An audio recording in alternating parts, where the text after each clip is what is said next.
François Dadei, pouvez-vous nous dire ce qu'est une société apprenante? Disons que je pense que de même qu'un individu donné, une des meilleures manières de progresser dans ses apprentissages, c'est de développer de la réflexivité sur ce qu'on a appris et sur comment on l'a appris. Donc, John Dewey, par exemple, sur les individus, disait qu'on peut apprendre en faisant, mais qu'on apprend d'autant mieux en faisant qu'on a développé de la réflexivité sur ce qu'on a fait et sur ce qui a fonctionné et ce qui n'a pas fonctionné. Donc ça, c'est vrai pour un individu, c'est vrai pour un collectif, quelle que soit sa taille. Et donc, au niveau d'une société, prendre le temps de se demander ce qui a fonctionné, ce qui n'a pas fonctionné, est une manière de progresser et de se dire quelles sont les leçons qu'on a tirées du confinement, par exemple, pour mieux s'organiser face à de nouveaux confinements potentiels où il y a déjà des pays dans lesquels le confinement a eu au moins 2 cycles. Donc on voit bien mais ça suppose de prendre ce temps de la réflexivité. Comment imaginez-vous la contribution des Open Badges à une société apprenante? Je pense que moi je crois une société apprenante, c'est à la fois une société de la connaissance et de la reconnaissance. Et la société de la reconnaissance, les badges peuvent y contribuer parce qu'il peut y avoir des collectifs qui décrivent en quoi est-ce que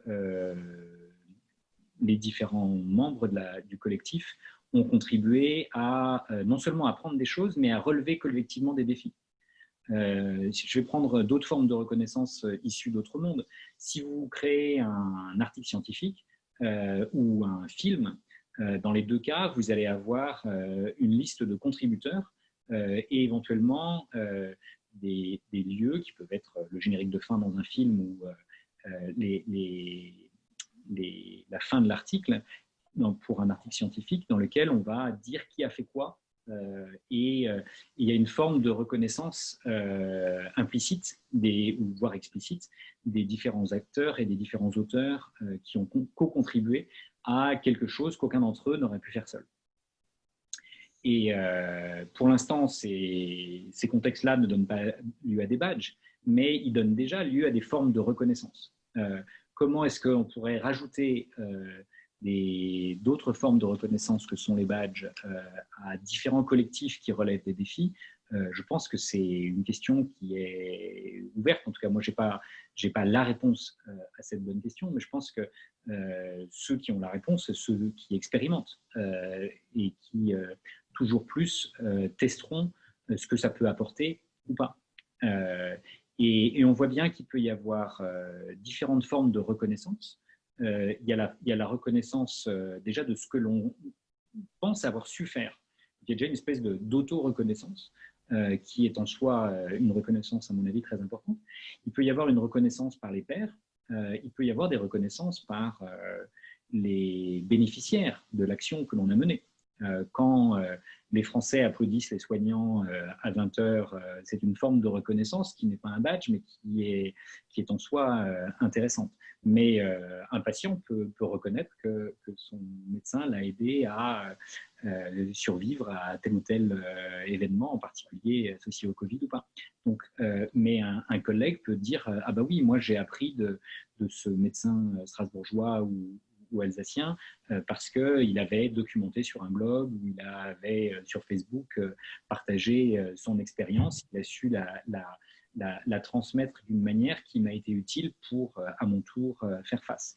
Donc on voit que ça peut être très distribué. La question qu'on pose dans le webinaire, c'est Open Badge, game changer au service de la société apprenante. Qu'est-ce que vous répondez? Ben oui, ça c'est pour répondre de manière simple. C'est une question importante. Oui, je pense que c'est la reconnaissance de ce que l'on a appris est essentielle dans une société apprenante. La reconnaissance et la documentation. Et les open badges peuvent contribuer aux deux simultanément. Mais il faut penser les deux facettes simultanément, à la fois de l'apprentissage, mais aussi de la documentation et de la capacité à transmettre. Si on a ces trois éléments, j'ai appris, j'ai documenté, j'ai transmis, alors on peut contribuer à des formes de société apprenante parce que ce que j'ai appris va faciliter les apprentissages des autres. Et ce que j'ai appris va être reconnu, donc je suis incité à continuer à apprendre, à continuer à documenter, à continuer à partager ce que je fais. Et donc, je suis aussi incité à développer la réflexivité individuelle et éventuellement à mieux comprendre non seulement ce que j'ai appris et où je suis dans l'espace des connaissances, mais aussi ce que d'autres autour de moi ont appris. Et donc, je peux rentrer dans des collectifs apprenants de taille qui vont forcément croissant dans ce genre de dispositif si on a développé les bonnes technologies et les bonnes manières de visualiser ce que l'on sait faire, mais aussi ce que d'autres savent faire. Et si on sait reconnaître où j'en suis moi, où en sont les autres et comment je peux aller de là où je suis à l'endroit vers lequel je voudrais aller pour évoluer personnellement et professionnellement.